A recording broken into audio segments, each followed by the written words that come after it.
¿Y qué dicen los expertos? Un podcast de la Fundación Gaspar Casal. Bienvenidos al episodio 22 de ¿Y qué dicen los expertos? Un podcast de la Fundación Gaspar Casal. Continuamos con la temporada 6. Si no habéis escuchado el episodio anterior, por favor hacerlo, porque todos los insights de Manuel han sido súper interesantes. Si recordáis, y para quien sea nuevo en este episodio, en esta temporada hablaremos de salud y género. Nuestro tema de hoy es la igualdad y la diversidad en el sector de la salud. ¿Vamos por el buen camino?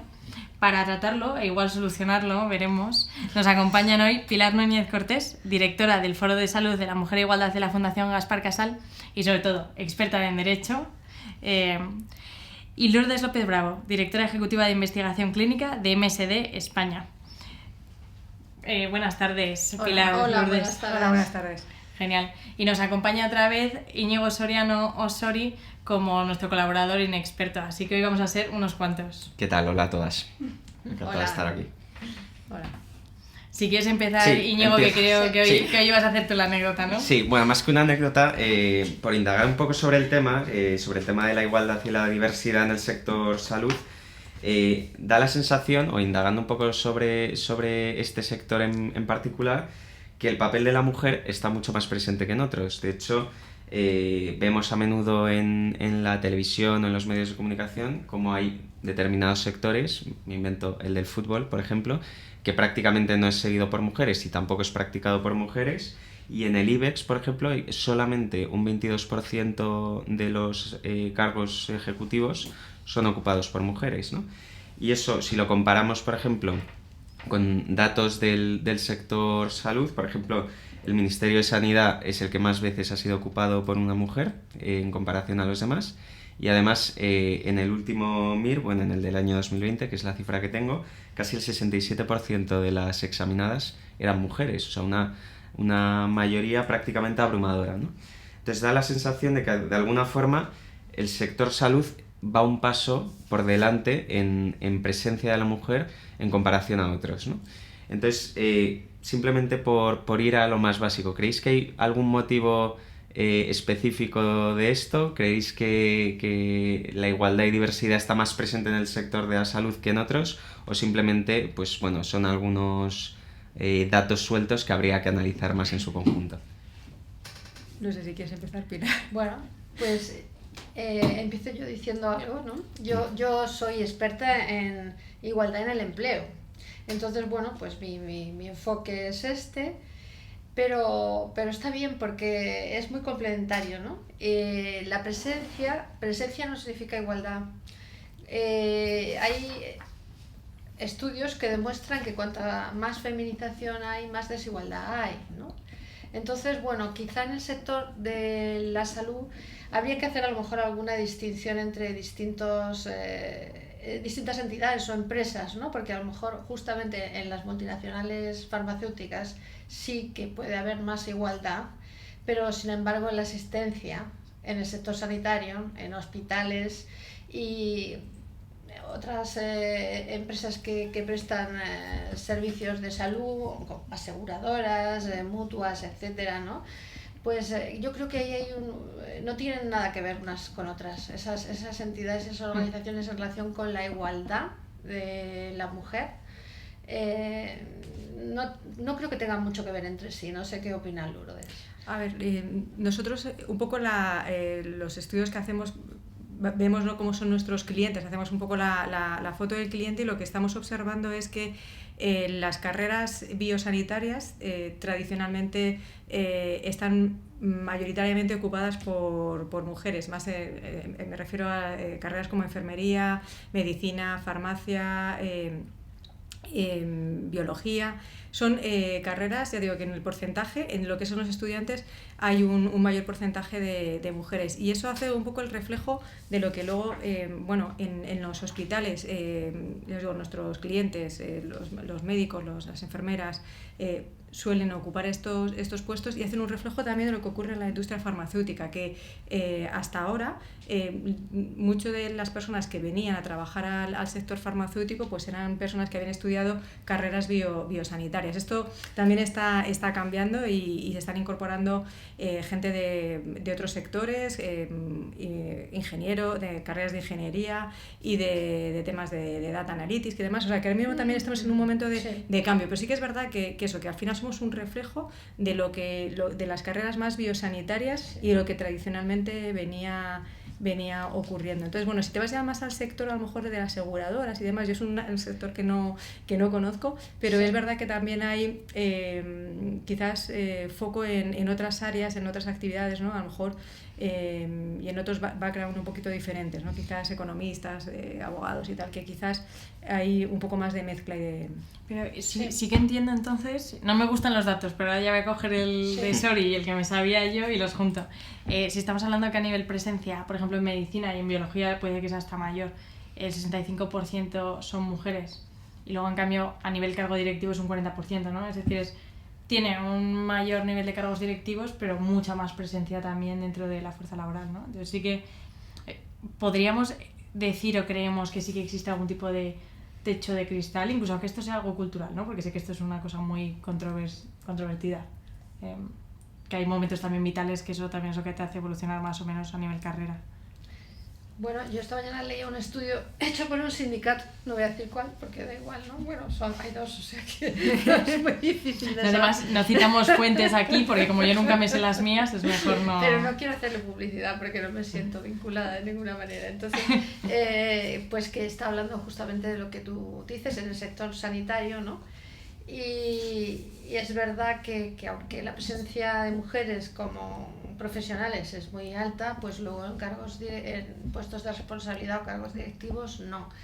Eso puede tener causas múltiples como en cualquier empresa, ¿no? Desde pues que las mujeres, el rol de género que tienen es el cuidado y el cuidado en casa, quiero decir, o sea, y entonces eso hace que no asuman esas responsabilidades, o sea, se inhiban de asumir esas responsabilidades porque ellos ya tienen unas responsabilidades de cuidado en casa y son la persona que más cuida dentro de la casa, ¿no? Luego también es que el tipo de prestación de servicios es complicada en cuanto al tiempo. En cuanto al tiempo de prestación de servicios en el sector sanitario es muy complicado y más incompatible con la familia que en otras empresas, donde lo mejor para la conciliación y la corresponsabilidad es la jornada continuada de 8 a 3. Y claro, en el sector sanitario pues no es así en ninguno de los escenarios que hemos descrito, ¿no? Entonces, claro, pues esas razones son muy, muy de peso para...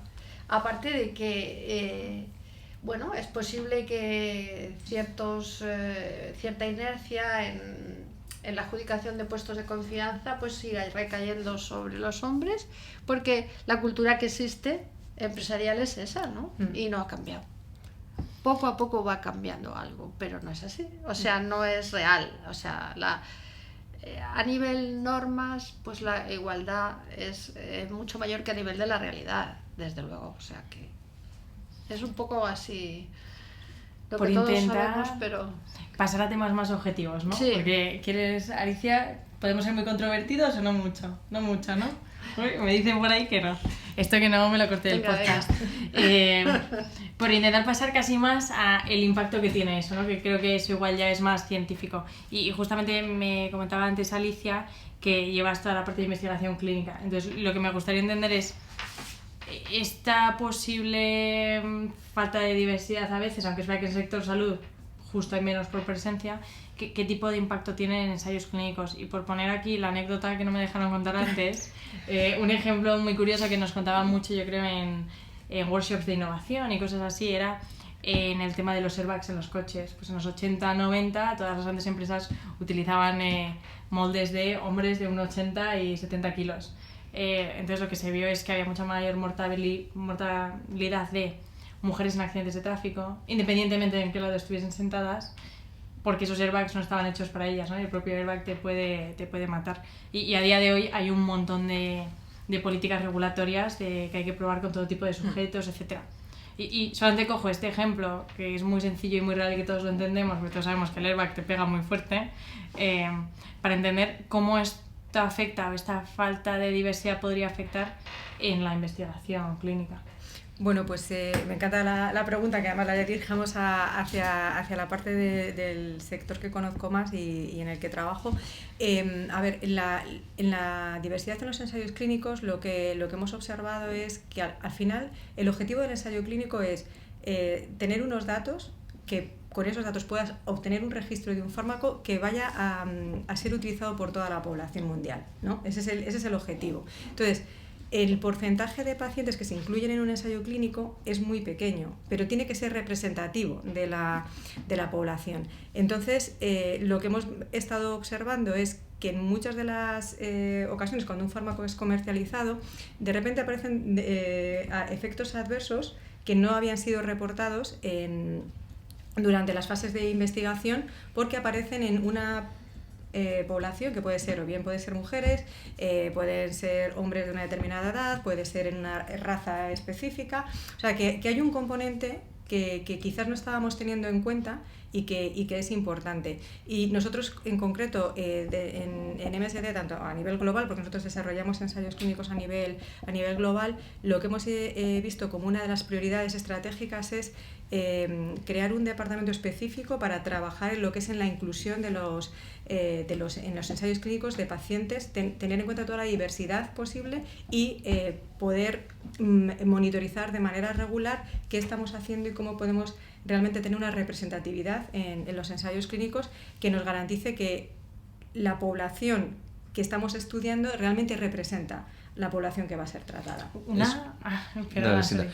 Simplemente me genera curiosidad saber si esa política que tiene MSD en este caso o cualquier empresa farmacéutica la hacen más por iniciativa propia o si de alguna forma los poderes públicos intervienen en este tipo de cosas y están o son los primeros interesados en que de alguna forma los medicamentos que se van prescribiendo a los ciudadanos de un país sean los adecuados, ¿no? Sí, a ver, nosotros somos un sector tremendamente regulado, tanto en la parte de investigación clínica como en la parte de fármaco comercial, ¿no? Entonces es muy importante que desde el punto de vista regulatorio hay una serie de exigencias con las que tienes que cumplir, ¿no? En nuestro caso, ser una compañía americana, la FDA, que es la agencia reguladora americana, es la que nos exige, digamos, unos mínimos que tenemos que cumplir. Hay veces que lo que te piden es que tengas una representación de población que sea americana, ¿no? En un porcentaje alto y una representación mundial. A lo mejor no te especifica tanto qué razas qué razas tienen que estar incluidas o que si tienes una población a nivel de Europa, por ejemplo, que es un 25%, no suele poner esos límites, pero cada vez más sí que lo que se está pidiendo es una representación en la cual, digamos eso, que esté toda la población que vaya a tener acceso a ese fármaco puedan tener nos pueda dar una información lo más veraz. Pero aquí las iniciativas también son privadas, es decir, que la propia compañía inicia también el poder. Sí, también entiendo que si una empresa farmacéutica genera un medicamento que es mejor en conjunto porque está probado en una diversidad mayor, a la empresa farmacéutica egoístamente también le va mejor porque está generando un fármaco que es mejor, ¿no? De alguna forma. Bueno, yo no sé yo lo que nosotros queremos es crear valor para los pacientes. O sea, al final el objetivo es crear un valor para la población, que es al final nuestra misión es salvar y mejorar las vidas de los pacientes. Entonces, esta parte de diversidad e inclusión está realmente vinculada con lo que es la misión que tenemos para tener un impacto positivo en la población mundial. Una duda técnica, y esto es un poco de abogado del diablo, ¿no? Pienso en algunas terapias avanzadas que lo que se habla es de personalizarlas. A la mujer de 40 años el medicamento igual es ligeramente diferente, o la composición de las proteínas, lo que sea, que a un hombre de 60, imaginémonos, ¿no? ¿Cómo se liga esta estrategia de medicamentos testados con poblaciones diversas con conseguir el mayor impacto para cada grupo? Es decir, entiendo que a nivel global son más óptimos, pero por ejemplo a nivel grupo podría resultar que son un poco peores en algunos y mucho mejores en otros. Pero pregunta, ¿eh? Sí, No. pero no, fíjate, en realidad no está contrapuesto, porque tú lo que estás buscando es, dentro de un fármaco, a qué población te tienes que dirigir. Y hay veces que esa población es específica, pero dentro de esa especificidad, que a lo mejor tienen que ser mujeres de entre 40 y 60 años con un determinado biomarcador, que van a beneficiarse de eso. En otros pacientes, por ejemplo, una vacuna que tiene que ser, pues lo hemos vivido recientemente, ¿no? Con el COVID, pues quizás a lo que tienes que ir es a buscar ese impacto en esa población, que es todo grupo de edad, con todo tipo de, bueno, pues eso, como lo hemos visto, que realmente impacte a toda la población. Entonces, yo creo que dependiendo del fármaco y la enfermedad que está en estudio, pues te tienes que ir adaptando a esas necesidades y buscar el paciente target, ¿no? Muy interesante, y además también supongo que al final del día efectivamente hay un tema de con los recursos que tengo que generar el mayor impacto en vidas, ¿no? Entonces al final hay que optimizar esa población global y no por grupos. Muy bien. Tenía una pregunta más allá de los ensayos clínicos, pensando en, casi yéndonos al principio del podcast, porque creo que hay una cosa que seguramente no hemos resuelto ahora mismo, que es ¿qué es igualdad, qué es equidad y qué es diversidad, ¿no? Pues pensando en estos fármacos, que ahora hacemos ensayos diversos para que sean mejores para todos. ¿Cómo esto se compenetra con esos conceptos de igualdad y equidad? Y esto, Pilar, va para ti. No sé si es una pregunta muy difícil. No. Esto ya es filosofía pura y dura. No, está muy bien, porque cuando estaba hablando Lourdes yo estaba pensando, claro, yo pienso en mi terreno y traduzco un poco a ver qué cosas se parecen a lo que tú dices y de dónde sale todo eso, y qué similitudes, ¿no? Y esta mañana estaba leyendo una de las últimas leyes que ha aprobado el gobierno, ¿no? En el mes de julio, que es precisamente donde se plasma por primera vez la diversidad, que es la Ley Integral de Igualdad de Trato y No Discriminación. Ahí es donde se habla de que las personas no pueden ser discriminadas por una cuestión de dignidad, ¿no? Por una cuestión de dignidad, primero, que eso yo nunca lo había visto y me gusta, y conecta con lo que tú dices, y también que no pueden ser discriminadas por su origen racial, étnico, orientación sexual, etcétera, etcétera. O sea, todos los distintos conceptos que integran la diversidad, ¿no? Edad, discapacidad, orientación sexual, apariencia, asociación. Bueno, es que hay discriminaciones múltiples, ¿no? Y bueno, pues creo que sí, que está conectado, o sea, como que la sociedad está, en los distintos ámbitos está pensando en lo mismo, ¿no? Y de alguna forma dirigiendo esfuerzos y en lo mismo, y por eso pues esto tiene como una especie de efecto multiplicador de alguna forma, ¿no? Porque claro, cuando tú hablas de esto antes de que nadie se entere de lo que es, pues no sirve de nada. Lo estábamos hablando antes con Manuela, eso, ¿no? O sea, en el 2010 yo quería hablar de igualdad y trasvasar ciertas cosas en torno a región latinoamericana. Pero nadie estaba pensando en eso, ¿no? Entonces ahora ya es el momento, ¿no? De ver qué pasa en otros sitios y ver las similitudes y las diferencias y tal. Y por juntar un poco los dos puntos de vista, ¿no? Hay un punto de vista más de, bueno, no derecho laboral, casi como la Constitución española, ¿no? Que también me lo decía por ahí Alicia por el pinganillo, ¿no? Pues ese artículo 14 que habla de la igualdad, y que hablabas ahora de que han sacado justo ahí una ley de igualdad y no discriminación. Y pensando en esas leyes más generales que hablan de dignidad y en esas leyes también de salud, si intentamos hacer un marco global de la diversidad en España, ¿cuáles creéis que son esas próximas barreras que hay que superar? Pues mira, uno de los conceptos que esta mañana se lo pasaba a Alicia porque parecía que tenía que ver con ella, ¿no? Es que en esa ley se recoge también, nadie puede ser discriminado por razón de enfermedad. Esto tiene que ver muchísimo con lo que estamos hablando. Y ese concepto aparece por primera vez en la ley de julio del 2022, de 5 de julio del 2002, la Ley Integral de Igualdad de Trato y No Discriminación. Yo creo que con eso ya está todo dicho, ¿no? O sea, desde mi ámbito de las leyes, ¿no? Una pregunta, Pilar. Dicho al hecho. Sí, dicho al hecho. Porque Bueno, ahí va a haber temas laborales implicados, ¿eh? Y no discriminado por razones serológicas, que no sabemos bien lo que quiere decir. Bueno, Yo sí. tengo, o sea, yo sobre todo tengo una pregunta más que nada porque lo hemos dicho también, si la Constitución española ya lo establece, o sea, si ya establece taxativamente como un derecho fundamental la igualdad, la no discriminación, ¿por qué es necesario que estas leyes lo sigan potenciando? ¿No debería ser suficiente? Es un derecho que es básico, es hasta motivo de amparo constitucional, o sea, no tiene mucho sentido, ¿no? que sean necesarias más leyes. Y si lo tiene, debe haber una causa, ¿no? Entiendo. Yo creo que estos conceptos y los valores que están detrás de ellos son dinámicos. Y los artículos de la Constitución, no quiero entrar ya en esto, que se refieren a esto, no solo son el 14, son el 9, el 10 y el 14, el que habla de la dignidad, el que habla de la igualdad de trato y el 14 que habla de la no discriminación, ¿no? Yo creo que son conceptos dinámicos y que van revistiendo distintas formas y me parece interesantísimo lo que hacéis vosotros y además yo estoy alucinada con vosotros, o sea, porque primero antes he hablado con Manuel y ahora contigo y me parece como que yo estaba haciendo eso en otro terreno y fíjate por dónde... Sí.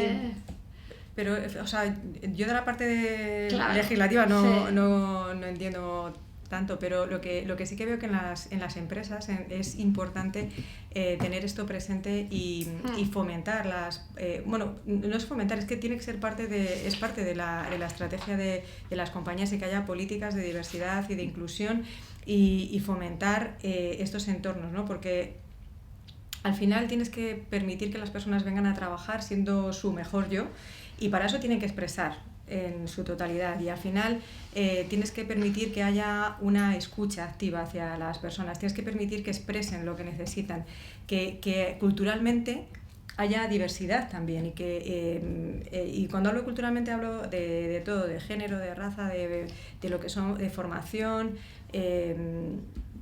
de origen, de sexo, de todo. Y eso al final lo que hace es que enriquece la cultura de una compañía, permite espacios de creatividad, de innovación, permite también que a las personas cuando tú generas esos espacios y van a compañías donde hay la parte de diversidad, inclusión, equidad, bienestar, forma parte de la estrategia de la compañía o es parte de sus valores, ves que la gente realmente está comprometida, desarrolla su máxima creatividad, son entornos verdaderamente innovadores. Entonces, es importante tenerlo presente, a pesar de que está amparado por la ley, yo creo que tiene que tener un foco especial porque yo he hablado antes de que o sea, hacemos investigación, ¿no? Trabajamos con fármaco, lo que queremos, nuestra misión al final es ofrecer, innovar para la vida, traer los mejores medicamentos para las personas, pero es que nuestro negocio son las personas, o sea, lo que hacemos es trabajar con personas y de ellas depende realmente los resultados.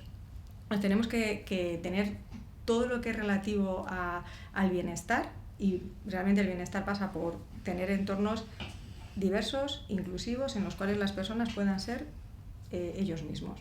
Es fundamental. Es fundamental y yo creo que es bastante clave en todo esto la educación y la interiorización de todos estos valores. Sí, y crear espacios, o sea, de saber seguridad. exactamente qué hay detrás de esas palabras que parecen huecas, ¿no? Sí. Porque lo has interiorizado por la educación, ¿no? O el autoconocimiento o lo que sea, ¿no? Bueno, muchísimas gracias, Pilar, Lourdes. Creo que vamos a ir cerrando. La verdad es que creo que hemos conseguido tratar de una forma... No me gustaría cerrar, ¿eh? Luego vamos a seguir hablando. Alicia, igual si me tomo una caña y luego al final. Pero creo que hemos conseguido tratar un tema que es muy complejo porque es muy mediático, de una forma ligeramente aséptica. Igual hay opiniones subjetivas, pero que creo que siempre que sean de abrirnos a que... No sé bien cómo explicar esto, no voy a recolectar un poquito de lo que hablamos con Manuel en el episodio anterior, repito, escuchadlo si no lo habéis escuchado, de intentar tomar decisiones desde la razón y los datos y no la intuición, que cuando hablamos de diversidad no es una palabra hueca, es algo que esta diversidad lleva a la innovación y la innovación es lo que también nos ha hecho avanzar como sociedad y pensando en esa innovación en el sector salud, yo me llevaría los mensajes no de controversia sino los más importantes, que para mí son lo primero, que parece que a nivel país, aunque muchas veces estas leyes generan controversia, igual yo también creo que a veces son controvertidas y hay cosas a mejorar, estamos moviéndonos en una dirección en la que pensemos más en ese bienestar global de todo el mundo, y que al final es lo que tenemos que hacer, y que eso traducido a salud, que más allá de todo este tema de presencia, si es lo mismo que igualdad, creo que sí que es un entorno que está muy representado no solamente por mujeres sino por todos los colectivos, y de hecho yo ahí diré también, desde mi experiencia personal trabajando en consultoría, seguramente nunca he estado en una habitación con tantas mujeres como en Pharma. Hay veces que de hecho solamente hay mujeres y dices, ¿qué ha pasado aquí? Me he equivocado. Y no por haber mujeres, sino por el hecho de que el tener gente de todos los colectivos dentro de algo que es muy importante para todos, que es la salud, tanto en el tratamiento como en el ensayo clínico, es muy relevante porque realmente genera mejores resultados para la salud para todos, ¿no? Y que sobre todo el saber que existen esos ambientes donde se favorece una innovación con una óptica más global y no desde un punto de vista, pues al final resulta en que tienes mejores fármacos y vives más años y los vives mejor. Por llevarnos el punto positivo, que todos estos temas luego pueden ser escabrosos, ¿no? Y muchas gracias otra vez. Y muchas gracias. Gracias. Nada, Gracias a vosotros. Un placer. Puedes encontrar más información en fundaciongasparcasal.org. Síguenos en redes sociales.